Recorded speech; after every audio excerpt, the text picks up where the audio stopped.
Good morning, everyone. Today, I will discuss about a new topic that is epidemiology. So, today, I already discussed about this in my previous videos. Again, one time I want to say about epidemiology. Basically, it is derived from Greek word epi that indicate demos among demos indicate people and logos indicate study. So, it's a study of the distribution and determinant of the health related event, disease in a population, and also the application of this knowledge to control health problems. So, here I already discussed about the transmission of disease. So, in this point, I already discussed about direct transmission. Basically, disease transmission is two types, that is direct transmission and indirect transmission. In case of direct transmission, I already discussed my previous videos, that is direct contact, droplet infection, contact with soil, inoculation into skin or mucosa, or transplacental transmission. So now I want to discuss about indirect transmission. Here so many points included, that is vehicle borne transmission, vector borne transmission, vomit borne transmission, finger borne transmission, and also airborne transmission. So here first we want to know that what is indirect transmission.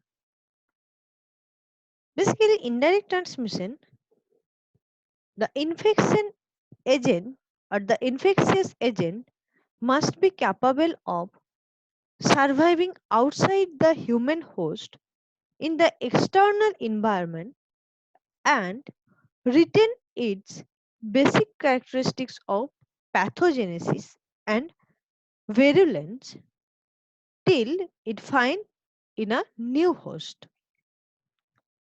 So it is also included, that is vehicle borne transmission. So what do you mean by vehicle borne transmission? Basically, the transmission occurs through water and food.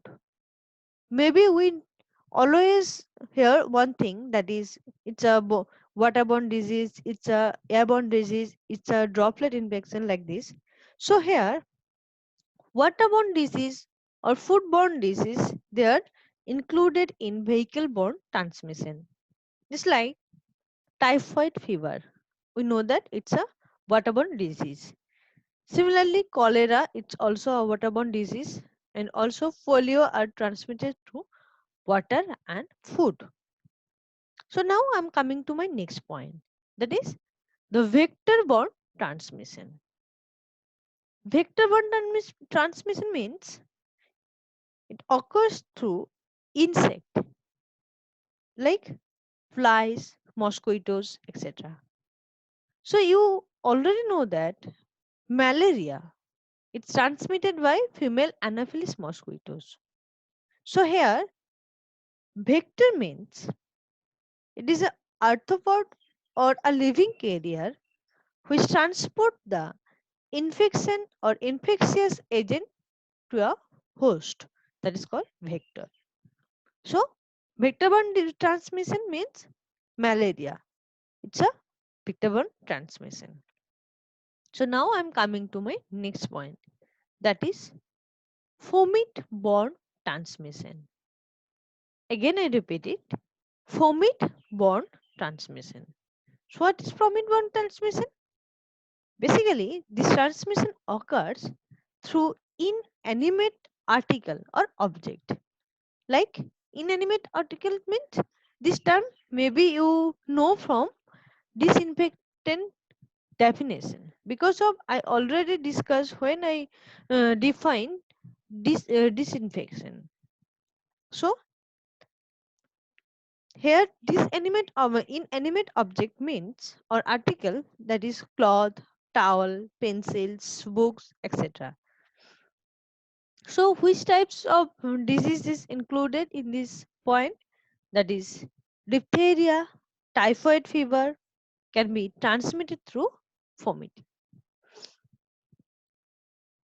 So, now I am coming to my next point, that is finger-borne transmission. Finger-borne transmission. That means in this transmission, it is transmitted through contaminated finger and hands. That is dysentery and hepatitis. Dysentery and hepatitis, especially hepatitis A. Now I'm coming to my last point, that is airborne transmission.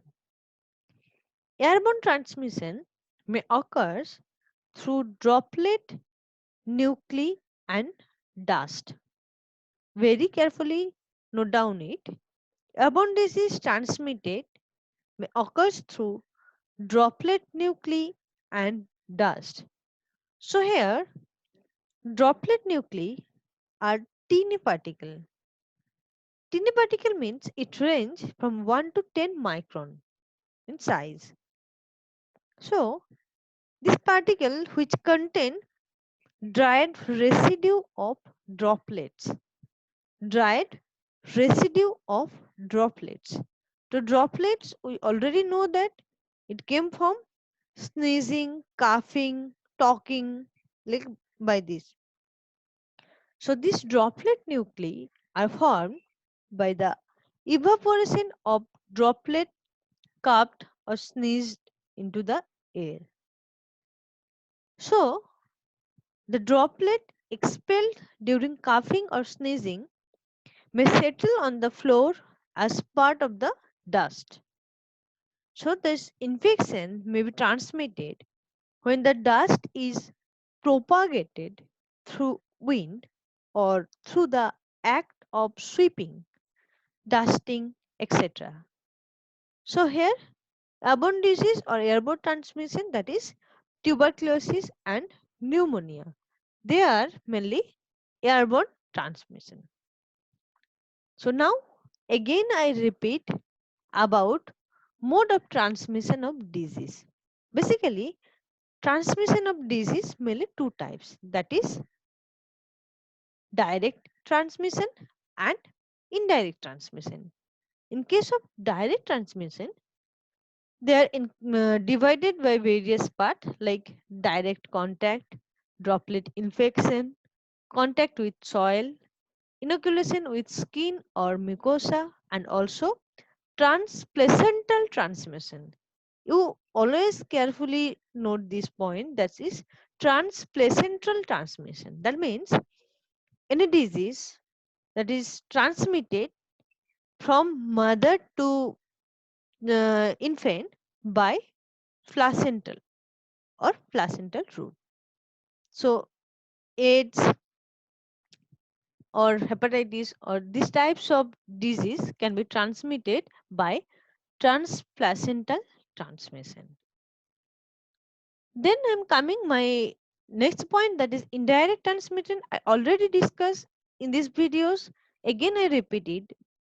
Indirect transmission, there include vehicle-borne transmission, vector-borne transmission, vomit-borne transmission, finger-borne transmission, and also airborne transmission. So here, today I already discussed about the mode of transmission of disease.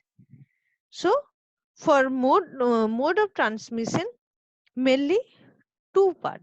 I already can understand from these videos and from my previous videos. Next, I want to talk about a new topic, that is immunity.